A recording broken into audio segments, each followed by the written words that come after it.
Welcome in. I'm Amanda, the digital media teacher, and today I'm going to show you how to create the pixel stretch image just like this.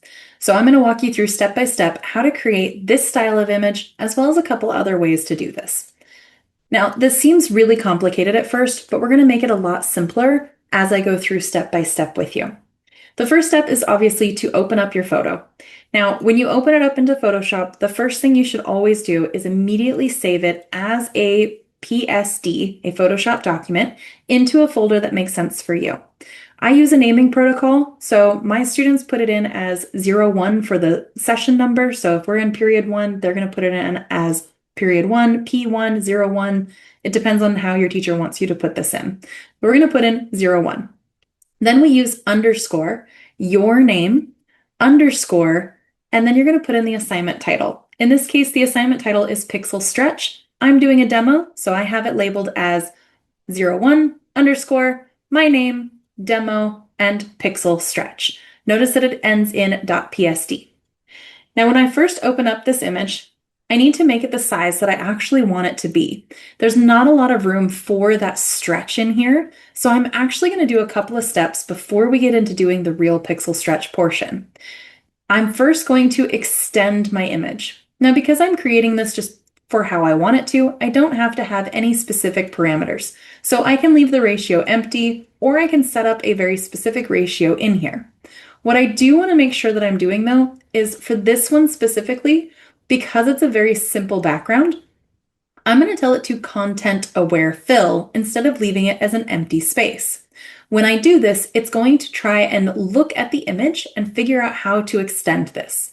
Now, this step is a little destructive, so you may not want to do it this way. You might want to crop, have that transparent space, and then add the content aware fill afterwards because you'll have more control over it. But for this demo, I'm just going to open this up and let Photoshop do its job. Ooh, that was much worse than it's done before. I'm going to try that one more time. Mistakes like that do happen, and they do happen often. So I'm going to go ahead and try that one more time and see if it does it a little bit better, because otherwise there's a lot to fix. That's a lot better. So in here, we're still going to need to go in and fix a few spots. I can already see some JPEGing on here, which you might not be able to see on your screen, but I can see it pretty clearly on mine. I do want to make sure that I'm using new layers for everything. So right now, what I meant by destructive is that I can't actually go back if I close this and open it up again to create a new layer 0. So I'm going to add layer 1, and I'm going to call this spot fix. This is my layer to go in and fix some of these issues that I'm seeing, like this weird extra shadow that's just repeating from over here. And that might be because I made it super, super wide. So I can come in here with my marquee, select over this empty space over here, and then go up to Edit and go to Content Aware Fill. And in this case, it's going to give me a little bit more control. I now can see where I'm actually pulling that information from. So for example, if it was still giving me shadow, I could remove the shadow bit in here, I could remove the feet, and it's going to make some adjustments as we go on this space over here. This looks a lot better though, so I'm just going to go ahead and hit OK. This part won't matter so much later on because I'm planning on covering most of it, but we do want to make sure it's pretty decent. I can do the same thing for this part of the shadow here, or I can just come in with my spot healing brush and I can just go over that pretty quickly. I'm going to zoom in and make some more adjustments. Because I am working with a basic JPEG, there is some JPEGing that's going on, so I'm just getting rid of some of these pieces that are in here that might bother me later on, especially like this area right here and right here. Now, if I find that sometimes it's a little too close to the subject, I could make my brush smaller, or I can go in with a different tool. In this case, I would be going in with the clone stamp tool, which allows me to choose the sample area that I'm pulling from by holding down the Alt or Option key on a Mac. And then I can just paint back in on those areas. I'm making sure that I'm on my spot fix or my spot fix copy, because when I created that content aware fill, it created a new layer. And that's okay. If I find that I don't need one of these layers later on, I can always turn them off.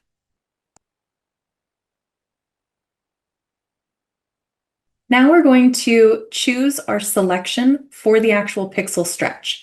I'm going to come in here to layer 0, and I'm going to zoom in on my subject. Note that if when you zoom in, it doesn't zoom in to your subject and you want to move it over, you don't have to use the arrow keys or go and find the scroll bars. You can just hold down the space bar and it will give you the hand tool, which will allow you to pull as you want to. I'm going to go in and choose a marquee. Now, some of the tutorials that you'll find online will tell you to use the single pixel marquee. And that's where you click and hold on the tool and go over to single column or single row marquee. But in this case, we probably want to have just a little bit more than a single pixel. He's not standing perfectly straight, and so this is going to take a couple of layers. So I'm going to come in and I'm just going to grab a few pixels, and this isn't actually grabbing where I want it to, so I'm going to use my arrow key or I'm going to grab onto it and move it over a little further. I'm just trying to get from the top of him to about the bottom of him. And it's okay if it's not perfect because we can mask or delete some of these pieces later. Now from here, I'm going to use Control or Command J. This is going to create a duplicate of just that line of pixel. So if I turn everything else off, you can see that line of pixel that's still there. I'm going to then move this to the top layer, and I'm going to rename it Stretch 1. Now I'm going to use Control T or Command T to start my free transform. I'll zoom out so you can see the whole thing, but what I'm about to do is I'm about to just pull these pixels so they go all the way across the screen. And then I'm going to hit Enter. Now, we want to make sure our subject is still showing. So what we're going to do is I'm going to turn this layer off. I'm going to go back to my layer 0, and I'm going to use the Object Selection tool. This is going to allow me to select my whole subject. And I'm just going to use my marquee and pull it all the way across my subject, making sure to include him entirely in this marquee. It might take a few moments for your computer to process, but once it's done that, it'll have selected your subject. It's not always perfect, so it's important to zoom in and look to see if it's missing or if it's grabbed onto anything extra. You want to make sure that it's grabbing as much of it that's going to be overlapping as possible. For example, these ones over here, I'm not too worried about the tips of his fingertips with where we're going to be adding the pixel stretch because it's going to go behind him. But I might be more worried about this side if it was missing some of his fingers or if it was bringing in too much of the excess space. I also would worry about part of his head, but it looks like everything here is pretty good considering where we're going to be adding the pixel stretch. Again, I'm going to use Command or Control J to make a copy of that layer. I'm going to name this Subject, and I'm going to move this all the way to the top. You're not going to notice anything different, but if we turn off the other layers, you'll see that he remains and only he remains.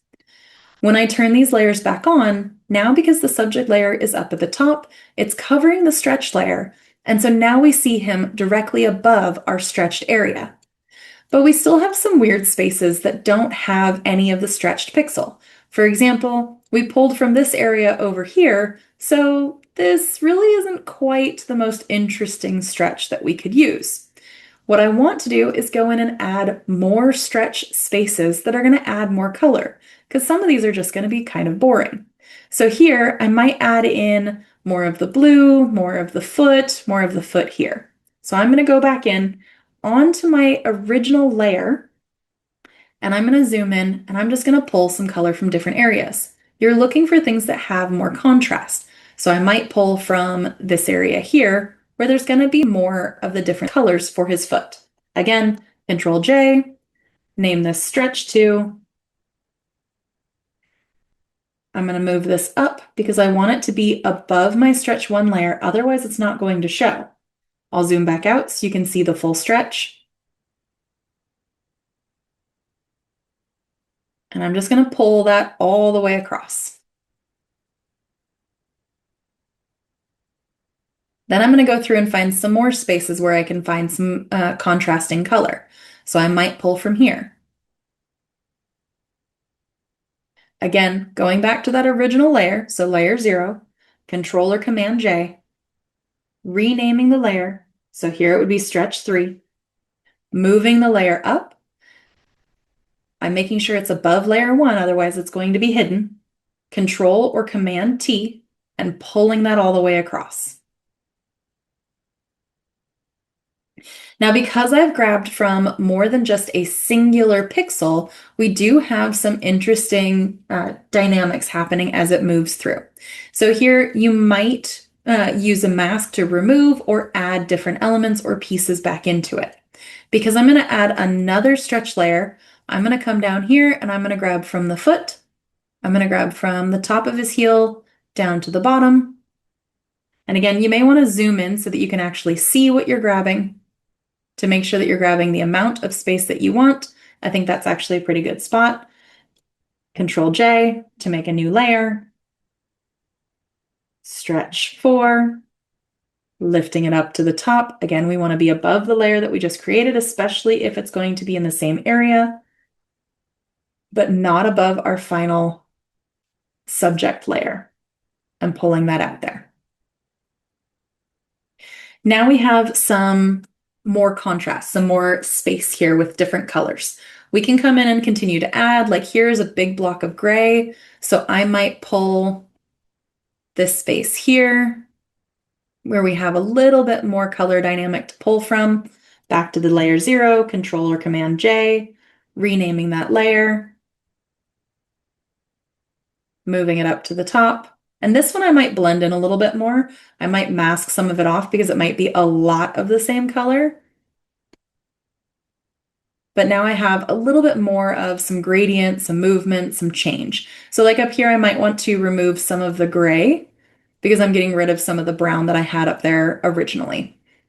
If I want to do that, I might just use my marquee tool and just grab from here, go all the way across, and then throw a mask onto it. That's going to mask off and keep the part that I had selected and remove the part that I had not selected. So now we have the very basic of the pixel stretch. But if I want to make this a little bit more dynamic, a little bit more unique, I need to do a few extra steps. So here I'm going to maybe do a few things like adding some motion blur to them. If I want to add motion blur, I'm going to want to make these into a smart object. Now, if I make this one into a smart object, it's going to delete the pixels that I created in that mask. And because it's not the original picture, I'm okay with that because I'm not going to need to go back and bring that back in. I can easily delete that layer and start over again. So I'm just converting all of these into individual smart objects. And then I can come up here to filter and I can go to blur and I can put a Gaussian blur or a motion blur on here. This is going to just smooth out some of these pieces. So you can already see one of these layers, we're starting to see some of the blur appear. And that's because we have it on stretch 1, which is hidden underneath everything else that we have on there. If I bring my motion blur back in, right now I have it at a perfectly straight angle, and that's because I don't want to have any motion beyond just that straight level space there. If I want to do that, I would do it to all of them. So I would probably put this down to a 0. And then I would do it to all of the different layers. So just to show you what that looks like, you can see it a little bit stronger at the beginning when we would mask this part off later, but it does smooth out the lines just a little bit. Now, because what I'm going to do is I'm going to transform and modify this, I don't really want to use the motion blur. So the best part about having a smart filter is that you can turn off the motion blur really easily just by clicking on the little eyeball. You can also double click and go back in and modify it even further. I'm going to turn the other layers back on. And what we're going to do is put these into a folder. So I'm going to click on the first one, hold down Shift and click on the last one. That's going to select everything that's in between, or I can click on one, hold down Control or Command on your Mac and click each one independently if they're separated by other layers. I'm going to put these into a group and I'm going to call these original stretches. And then I'm going to make a duplicate of this group. I'm doing this so that I can turn this into one solid layer. By doing this, it's going to allow me to make modifications such as warping it so that it flips and moves into the way that I want it to in my example. So I'm going to convert this to a smart object. We're going to hide our layers panel now, just so that I can show you exactly what we're going to do. When I do Control or Command T, we have a few things that appear up at the top, one of which is the warp modes icon. Let's turn off everything else just so we can see it. And Control T, it's going to show everything. I'm going to hit the warp, and now I can start to modify. So I'm going to turn the other layers back on. To make sure that I'm only modifying this one, I want to turn off the other layer so that I can actually see what I'm doing. I'm going to hide my layers panel again and go back into transform. Turning on the warp tool up here at the top, and then I'm going to start to warp how I want to. So here I'm modifying by grabbing onto the anchors and the handles. And you'll see sometimes you have to go really far off screen to get it to do exactly what you want to. Now you'll also notice that some of this has some overlap over here. So I'm just going to make sure that the way that I want it to move, I'm just grabbing onto my blue dots and moving them around until I have it exactly the way that I want it to be. This may require a lot of trial and error, and that's okay. If you find that you're going over or under your area at the beginning or going over your subject, that's also okay because we're going to create a mask to hide some of these pieces over here because we do want some of this to still line up just the way we want it to. And we can always come in with some more layers to hide some of those pieces and make them map out a little bit stronger.